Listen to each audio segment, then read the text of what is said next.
quantum technology is a new wave of technology that is going to completely rewrite different aspects of our society. One is computing, one is sensing, third is communication, and also security.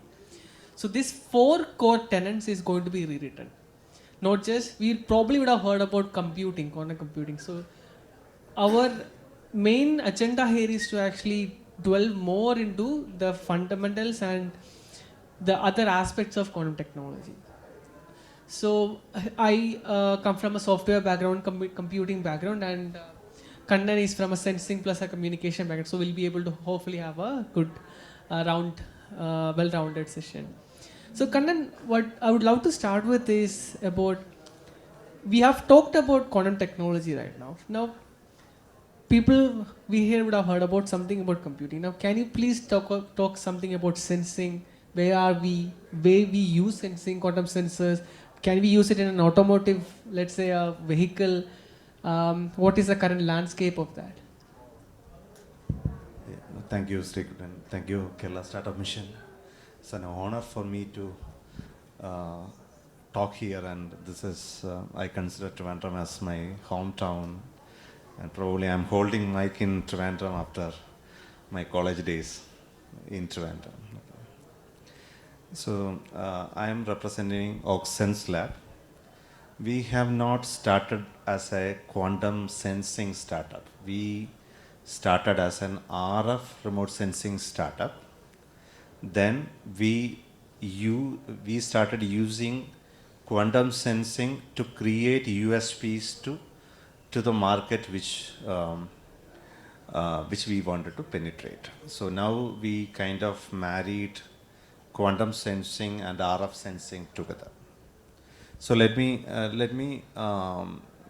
get into the answer to your question of, see, how does classical sensing is done? Classical sensing is done based on so many electronics or mechanical components, whereas we measure voltage differences or temperature differences or vibrations, such movements, such humidity changes, those sensors, those data have been processed in different electronics, mixers and everything.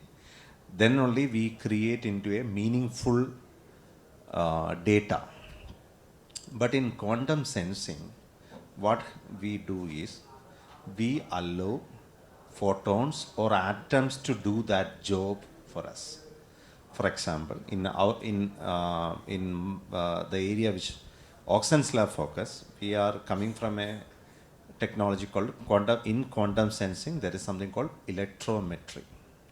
That is like electric field. We are measuring electric field. So when an atom, when it's exposed to a RF, it will have changes in their energy state.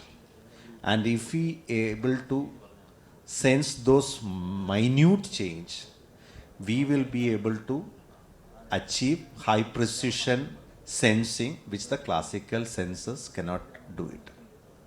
So when it comes to, what is going to be the advantage? Be it electrometry, be it magnetometry, be it gravitometry, whatever we wanted to measure, we remove the need of high cost, very high complicated systems, and so allow basic atoms. So you can imagine how we are going to reduce the size and everything. So when it can use into automotive, which is a too early question, I would say. Currently this technology is getting matured. Nobody in the world, we have a TRL-8 technology as per the NASA standard. It's like we are maturing into TRL-3 to TRL-7 in different life cycle. So, but quantum sensing started utilized into certain niche areas. For example, recent Navik launch of ISRO, we have deployed atomic clocks So that means atomic clock is also nothing but an application of a quantum sensing. So initial focus is to go for a high niche area where you need the sensitivity where the classical sensors cannot be done. So as and when the technology is getting matured, miniaturized, then maybe in 5 to 10 years, it will be able to get into a more medium implementation like medical devices, etc. I would say adaptation into automotive maybe after 10 years. Thanks. So that was from sensing. Now I'll give you a context about where we are in quantum computing and a little bit about quantum communication as well. So quantum computers are not going to be a replacement for classical computers. So you will you'll be continuous to use your laptops, your PCs and all. But for larger enterprises, companies like HSBC, Amazon, you might not even be in touch with quantum computers even once it comes to mainstream. So this is not going to be in your daily life, but this is going to be very substantial for larger enterprises. So for them, there are certain tasks that's completely difficult for even the most fast supercomputers. You bring the best supercomputers out there, still won't be able to solve some of the tasks. For example, like drug discovery. In drug discovery, if you want to simulate, let's say, very simple penicillin molecule, it's not going to be able to perform it in your age. Now, where are we in quantum computers? We are still in early phases. For anything to be viable or anything to be useful here, we would at least need something called 100 logical qubits. You would have heard about qubits thrown about here and there, right? So 100 logical qubits is where we should aim to or achieve towards. Now, where are we today? We are today maximum around, let's say, 1 logical qubit or so on and so forth. So that's where we are. Now, the journey from 1 to 100 logical qubit, it is a really difficult journey. So even to have 1 logical qubit, you need at least underneath that something called physical qubits. That should be around 100 or thousands. So you need 1,000,000 physical qubits to create 100 logical qubits. And some of the companies are saying they'll achieve that by 2028. Some of the companies, IBM is saying 2026. That is next year. So my intuition on that is at least we are 3-4 years from now. That is around at least 2030 there is going to be a complete shift. 2030 is where it is going to have a really great inflection. And then comes the second part of communication. So that is the third part, communication. So quantum mechanics or the underlying physics behind it can also be used for communication. You can send. We still are doing that, right? You are you're sending your data via optical cables. So that is first use case of quantum mechanics. Now, this aspect can be used for securing our systems. So anything to add on top of that, like how do we use quantum for communication? I thought I will add a lighter note. When you mentioned application of quantum computing, if anybody wanted to have an understanding or imagination of what a quantum computing can do, is I would recommend reading Dan Brown's Origin book, and if any of you have read it, you might understand. Say, I will give one sentence. Say, the experiments to detect, find out how the life is formed, how molecules join, and how the soul is added to that. It started in 1950s, but those experiments never reached anywhere. The reason is to consider the number of parameters are huge. Entropy, so many environment conditions and everything mixed, that only will lead to something called life. But and the human world could not able to find out till now. But that fiction actually showing that the solution for that is quantum computing.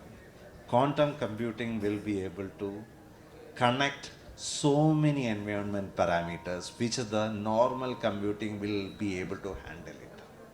So similar applications will be in the pharma research, cancer research, everything. So currently what happens is when a molecule currently identified, it takes around 10 to 15 years to convert it as a medicine. The quantum computing will give so much simulation capabilities so that we will be able to speed it up. But as Sreekuttan mentioned, I agree that I still believe that a practical application of a quantum computing will happen only after 10 years. But this is a time where we started investing into algorithms.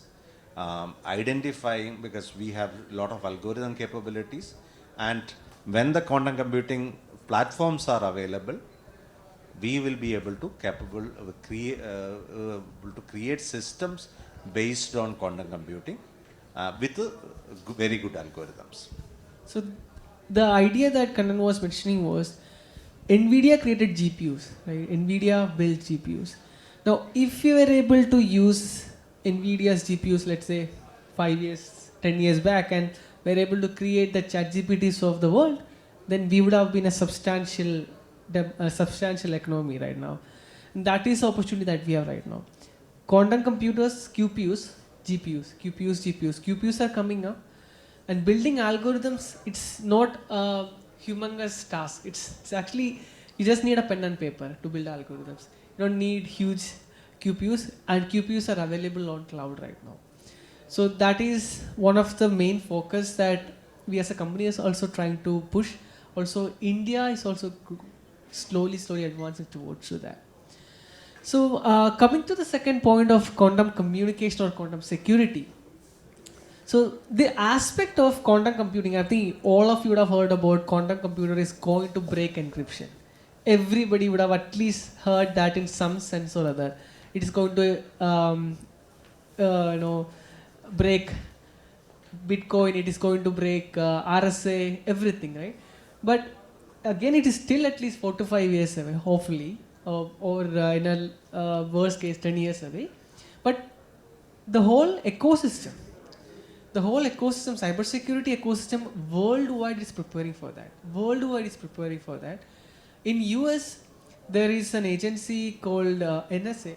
I don't remember the correct name, but they have a national agency for cybersecurity. NIST, exactly, yeah. NIST.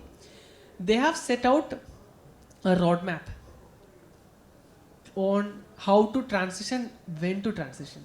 And the deadline they've given is 2035. So the aspect of quantum security comes in two ways. One is we could use new cryptographic algorithms.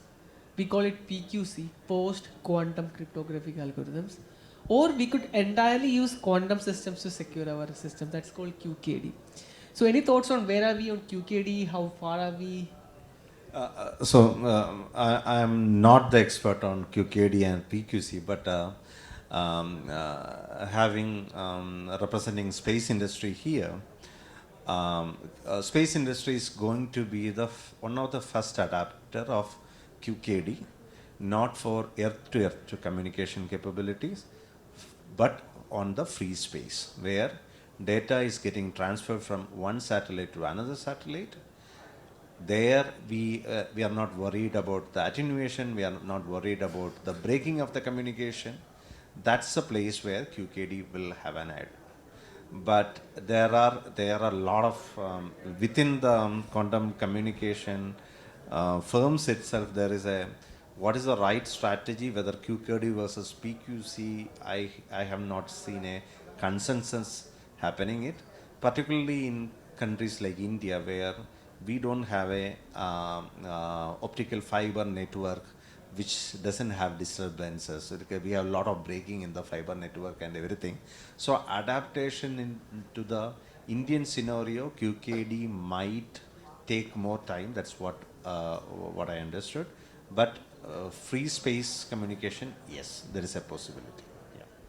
Just to add on that, there are few companies working in India as well abroad, trying to achieve this QKD. Like essentially, QKD is trying to send a signal using quantum channels and what is the maximum distance it can achieve. So currently maximum it in India is around 1 kilometer or so, but we would need thousands of kilometers to make it viable for the public. Now that is where we are in quantum communication. Now to sum up, you'd be thinking, okay, if I'm hearing quantum computing, like, do we? How many companies are there? We could see two of the companies here, right? But how many companies are there globally in India? So to give an idea about that, globally there are around 1,000 plus companies in quantum technology. 1,000 plus companies in quantum technology. In India, I think it's hardly 50, 100, right? 50, 100. But like companies who are actually working on quantum technology will be much more lesser, like 20 or so. There are different other companies like who do quantum education and so on and so forth. And now coming to the end users, people who would want to, or companies would want to use this, right? Okay, that's great, startups are there, but who do we sell to? So the number is around 510. That was the latest number last year. There is 510 these big enterprise companies. The likes of HSBC, Morgan Stanley, JP Morgan Chase. Then in aviation, you have Airbus. A lot of these companies, Boeing, all of them, even before quantum or any of this technology is viable or in production ready, they are already investing in R&D. So the latest number that I found out from IBM is they are spending 11% of their R&D spent into quantum computing. So what I understood from a Morgan Stanley representative is it is a really big number. 11% is a really big number. So the advent is actually there. Now the second thing for what we would need to understand is what is the roadmap. So what do you think is the roadmap for sensing, for commercialization, and what are the next steps for a sensing perspective? Yeah, quantum sensing, as most of the other technologies, aerospace defense is going to be the first adapters of it. Indian here also there are even Indian defense also warming up to this scenario already. From Augsense lab we have already signed contract with the Indian Air Force for building a quantum sensed RF intelligence system for Indian defense. But so say this R&D will continue for next 10 to 15 years to mature into that. But the success is how much of an from the different stages of the research, how much we can create an offshoot handles for a particular problem, and whether that problem has a value when we give a TRL5 solution. So for example, if the problem statement which we solve is we are trying to remove the antennas or the radars, the big dish antenna system, which is sometimes as big as a stadium, can be removed with our sensors to a smaller box. But that strategy may not work for medical imaging, where your MRI is already smaller. Okay, so but that strategy might work for mining industry, where we need to look for the gaps currently. Say for example, subsurface imaging. Currently, you do not have a technology to scan below 50 centimeter. So if with this sensing application, if we come up with a technology which will be able to scan 2 meters, 5 meters, then there will be a market immediately.